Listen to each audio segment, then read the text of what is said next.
పులివెందుల ప్రజలకు భయం పోయింది. జగన్కు భయం పట్టుకుందని మంత్రి పయ్యావుల కేశవ్ అన్నారు. బుధవారం సచివాలయంలో ఆయన మీడియాతో మాట్లాడారు. స్థానిక సంస్థల ఎన్నికల్లో ఉద్రిక్తతలు సహజమన్నారు. రాష్ట్రంలో శాంతి భద్రతలు బాగున్నాయని చెప్పారు. జగన్ హయాంలో పోలీసులపై అనేక ఒత్తిళ్లు పెట్టారని, తమ ప్రభుత్వంలో ఆ శాఖ స్వచ్ఛందంగా పనిచేస్తోందని పేర్కొన్నారు. గతంలో వైకాపా ఎంపీ అవినాష్ రెడ్డిని సిబిఐ కూడా టచ్ చేయలేకపోయింది. అరెస్టు చేయడం సాధ్యం కాదని గతంలో నివేదికలు పంపారు. కానీ మా ప్రభుత్వంలో కానిస్టేబుల్ వెళ్లి అవినాష్ రెడ్డిని అడ్డుకున్నారు. వైకాపా నేతలు ప్రజాస్వామ్యంపై మాట్లాడుతుంటే హాస్యాస్పదంగా ఉంది. ప్రజలు క్యాడర్ను రెచ్చగొట్టేందుకు జగన్ అనేక ప్రయత్నాలు చేశారు. పులివెందుల ప్రజలు ధైర్యంగా వచ్చి ఓటేశారు. రేపు వచ్చే ఫలితాలను స్వీకరించేందుకు జగన్ సిద్ధంగా ఉండాలి. అసెంబ్లీ ఫలితాలనే జగన్ ఇంకా స్వీకరించడం లేదు. ఓటమికి కారణాలు వెతుక్కోవడం వైకాపా నేతలకి చెల్లింది. పోలీసులు సరిగా పనిచేయడాన్ని ఆ పార్టీ భరించలేకపోతుంది. ఇక ఓట్ల చోరీకి మూలం వైకాపానే కాదా? ఉరవకొండ, తిరుపతి, విశాఖ, ఇక పర్చూరును మర్చిపోయారా?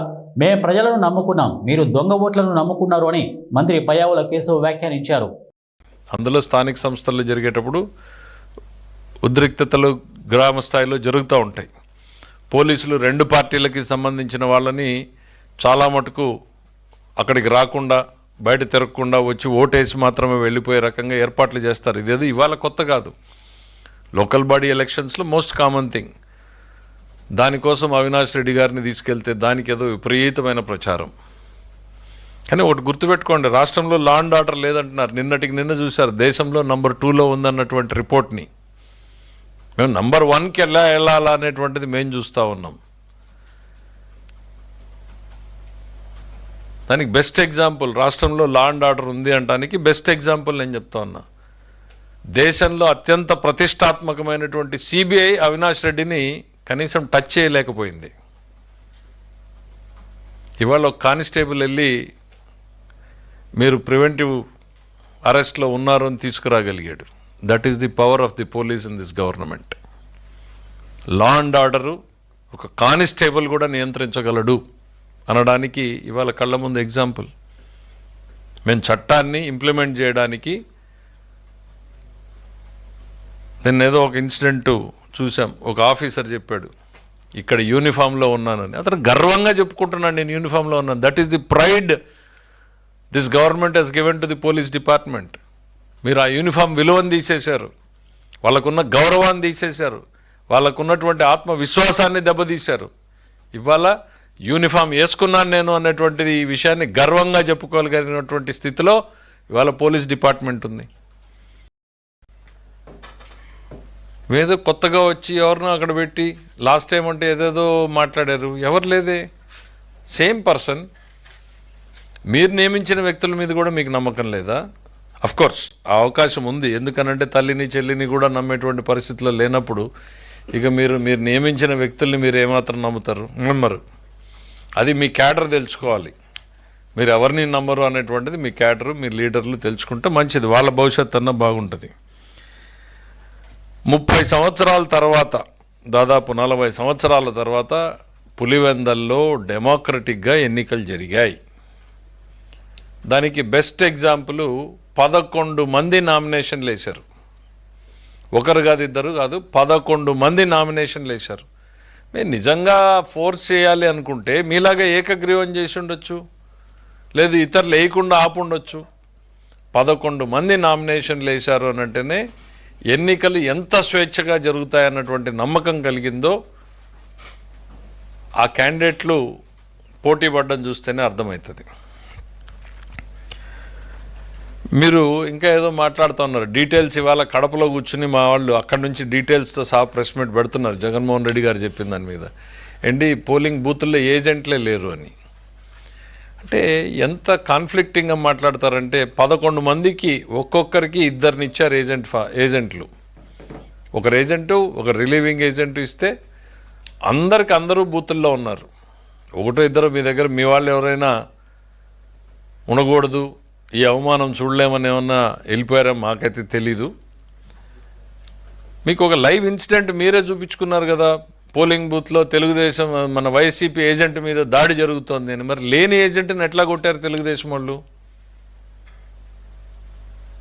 అతను రిగ్గింగ్ చేయబోతే యథావిధిగా పాత సంస్కృతాయం ప్రకారము అడ్డుకున్నారు అక్కడ ఉన్నటువంటి ప్రజలు. మీరు దాన్ని కూడా కన్వర్ట్ చేసి కొడుతున్నారు అన్నారు. ఇవాళేమో ఏజెంట్లే లేరు అంటున్నారు.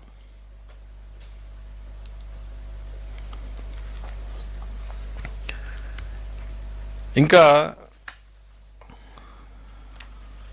ఆయన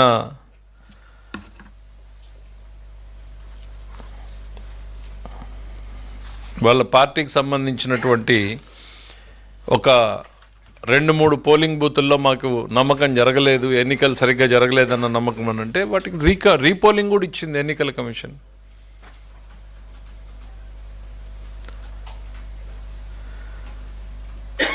ముప్పై ఏళ్ల తర్వాత మొట్టమొదటిసారి డెమోక్రటిక్గా ఎలక్షన్ జరుగుతూ ఉంటే అక్కడ రిజల్ట్ ఏంది అనేటువంటిది మీ కళ్ళ ముందు కనపడతా ఉంటే ఓటమికి సాకులు ఎత్తుక్కున్నట్టుంది జగన్మోహన్ రెడ్డి గారు.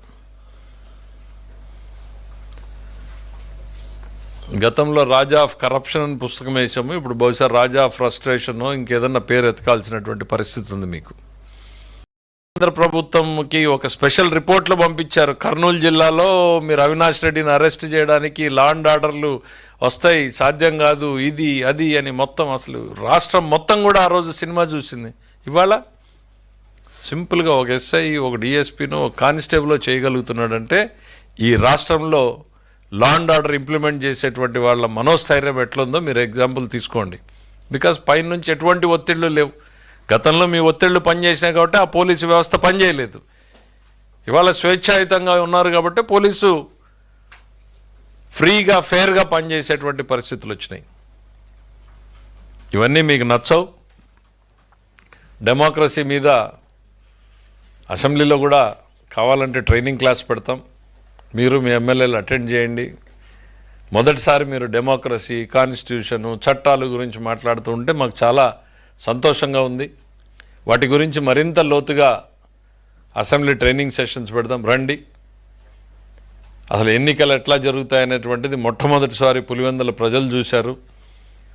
ఇంత స్వేచ్ఛగా ఎన్నికలు జరిగినందుకు వాళ్ళు పండగ చేసుకుంటున్నారు. మీకు ఇబ్బందికరంగా ఉండొచ్చు, మీ పునాదులు కదులుతూ ఉండొచ్చు.